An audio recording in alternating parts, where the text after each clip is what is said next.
Hey guys, welcome to the Roadworks channel.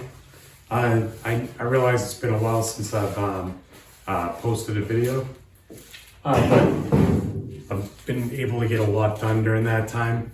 A lot of stuff that I didn't think would be good for video. I bolted the tub to the chassis.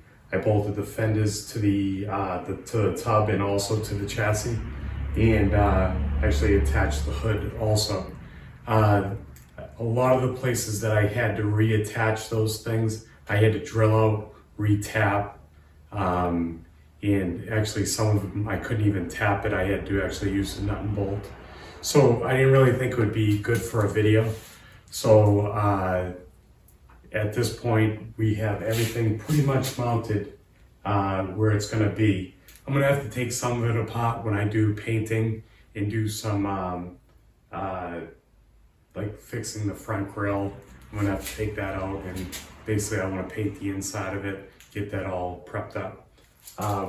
But in today's video, I actually want to start mounting the seats and get those ready to go. I don't want to mount the passenger side seat like you typically would. I'm not sure if I'm gonna make a toolbox or a box underneath the seat.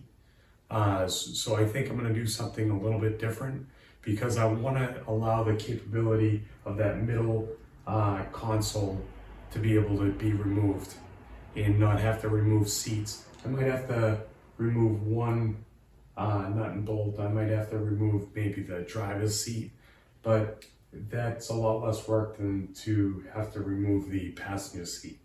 I think it might be just like two bolts that I'll have to remove, which will be really easy, or two nuts, and then I'll be able to pull that right out.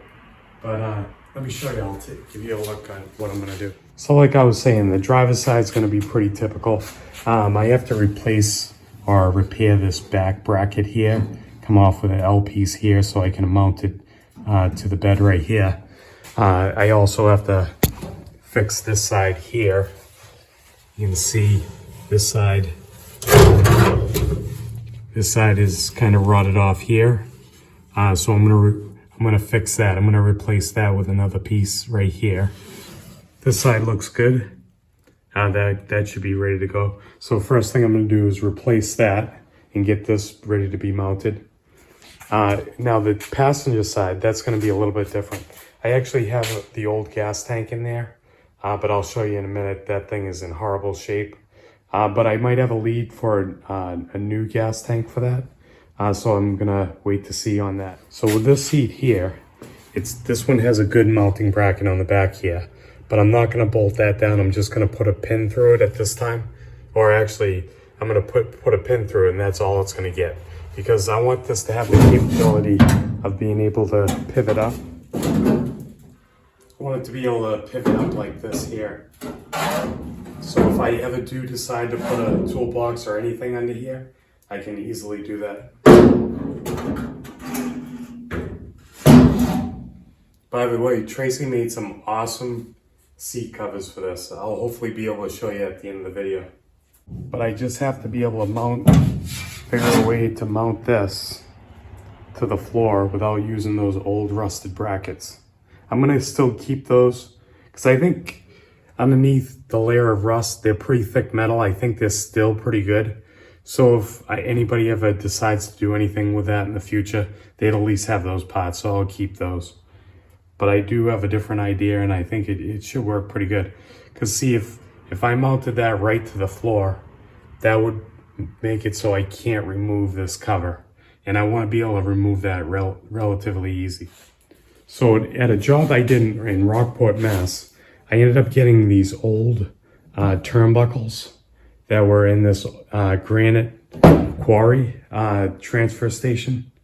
And I ended up I love getting old pieces of steel, because you never know when it can come in handy with like a project like this. So I'm gonna use this, some 3/4 inch steel pipe, and some of this square tubing, and see if I can come up with a way to hinge that seat and mount it to the floor.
All right, well, that worked out way better than I thought it was gonna.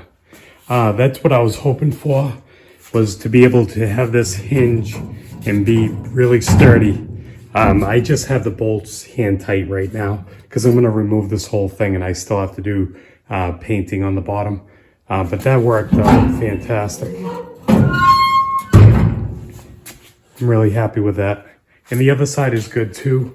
I kind of wish I almost did the same thing over there. And I might still, I'm not sure. The only thing that complicates it is having the gas tank. And I won't be able to really lift it up high anyway because of the steering wheel. I still have to mount the steering wheel. That's kind of just hanging there right now. But you know, this worked out pretty good. I have that little pin back here, and that just keeps it from wanting to pull forward, just because it not have everything on that welded joint there as far as getting pulled forward. So that little pin right there adds a little bit of rigidity here. But that, I'm pretty happy with that. That worked out pretty good. That repair right there, that worked out good. In my previous videos a long time ago, I had shown that Tracy had made seat covers for this, actually cushions and seat covers, and she did a real good job. She actually got a pair of leather Harley-Davidson pants because we want to paint this orange, so we like this color orange right here. And she saw this at Savers, and she grabbed, these are actually a pair of pants. You can see the pocket there, and she made these up. They come out really good.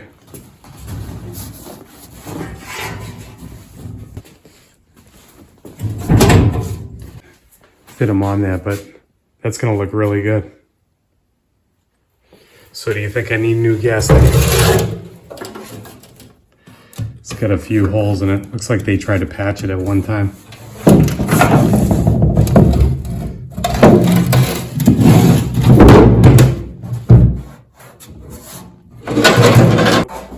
Alright guys, thanks for hanging out with me today in the garage, and I'll see you on the next video.